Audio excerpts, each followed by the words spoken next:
په دې اړه څه تفصیلات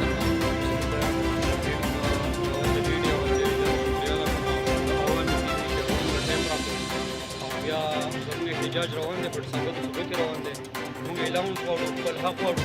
دا د بیروکریکو حکومت دی، دا د سرمایه‌دار حکومت دی، دا د غټو غټو خلکو حکومت دی. که فرض کا موږ ته د 17 پورې اعلانس میلاو نه شو، د 17 نه بعد به مکمل شټ ډاون کومه ثابت هسپتال یې په هغه کې بند دي، ایکسایز به بند دي، ډیپټي کمشنر چې څومره دفتر یې هغه به بند دي، پی ایم آر یو کوم سیسټم دی هغه بند دي.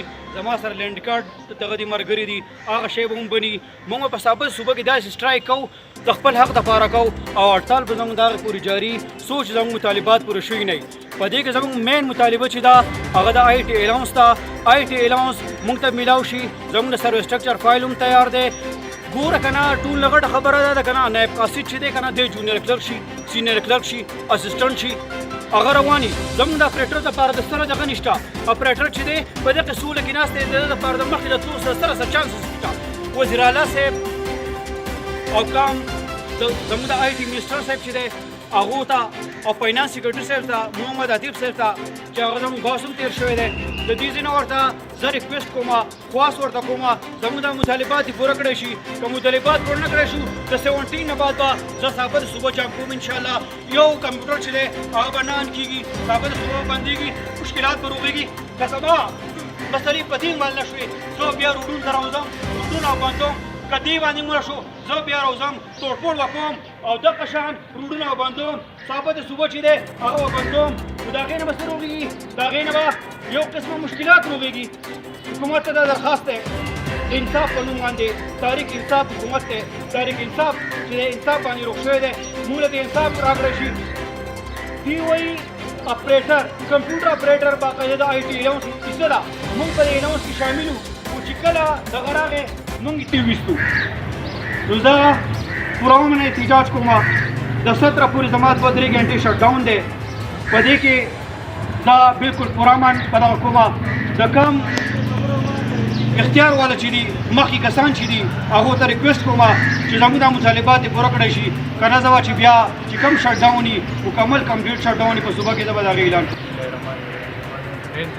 او د سواد ډیلیوري سنټر زمونږ د آی ټي کیډر نه تل دا چې دی د دې حکومت موږ سره ډېره غټه ناانصافي ده او موږ د دې حکومت مطالبه کوو څنګه د نور آی ټي کسان 17 نیټې به انکلوډ کړي دي په دې آی ټي الاونس کې. زما نه انعام نوم دی چې زه هم کمپیوټر اپریټر یم ډي سي آفس کې ډیوټي کوم او زه هم د دې احتجاجي سی یم. زما هم دا خیال دی چې آی ټي پروفیشنل الاونس چې دی دا صرف د 17 سکیل نه بره کسانو ته نه دی پکار. په دې کې 16 سکیل والا افیسر دي، افیسرس چې دي هغه هم شاملول پکار دي. هسې هم دې ملک کې دي مالداره کېږي او غریبانان ښه غریبانان کېږي. نو پالیسي میکرس چې دي هغو له دا ډېر سوچ پکار دی. دا څیزونه چې دي دا داسې ګراوند ریالټي ته وګوري چې لکه مطلب په هغې کار وکړي. آی ټي سټاف چې دی آی ټي کمپیوټر اپریټر چې دی د آی ټي سټاف بیک بون ورک لوډ ټول په ده باندې دی. نو کم کس چې کار کوي پکار دی چې هغه ته د هغې مناسب وګوري. سټرکچر دی د دې سپریم کورټ فیصله هم کړې ده چې دوی له سټرکچر وکړي. نو د دې وخته پورې سټرکچر ولې جوړ نه کړو؟ په دې سټرکچر کې موږ له دا اعلان څومره کړي زموږ احتجاج خو دغه پورې دی چې دا ډسکریمینیشن دی ختم کړی شي. یوازې زموږ نور ملازمین دي د هغو هغه دې موږ ختم دوی چې دا علامت د دې نه پس چې کوم دی چې موږ بیا څه وکړه د حکومت ته ذمهواري په دې سره تاسو یې نو خامخا چې دی سړی مجبور شي، هر سړی چې مجبور شي دا توړ پوړ کوي یا دا کې موږ هغه توړ پوړ دا نه کوو. پوره هم نه احتجاج دی بیا به هغه ځای چې دغه چې دی حکومت ته به د ایجنسیانې د هغو دفتر یې دا شی به بني. لکه نن سبا هر څه په آی ټي دی، په کمپیوټر دی. چې کمپیوټر بني نو دا انتظامیه هر څه بني. خامخا د هغې سره څه پرېږدي چې د دې سره راوځي خامخا د ده به ملاتړ کوو او چې دا به په ټولو صوبه کې روان دی. یوازې دلته نه چې په سوات کې دا ټول راوتي دي، د خپل حق دپاره راوتي دي. ټولو صوبوالي نه الو به زموږ خبره کوي. دا چې خبره خو په اخر کې دا وزیر اعلی ته څه پیغام ورکړي؟ وزیر اعلی صاحب ته دا پیغام ورکوم که نه چې کمپیوټر اپریټر چې دی یا د آی ټي سټاف چې دی دا بیک بون دی، دا یو مشینري ده، دا مشینري مه بندوه.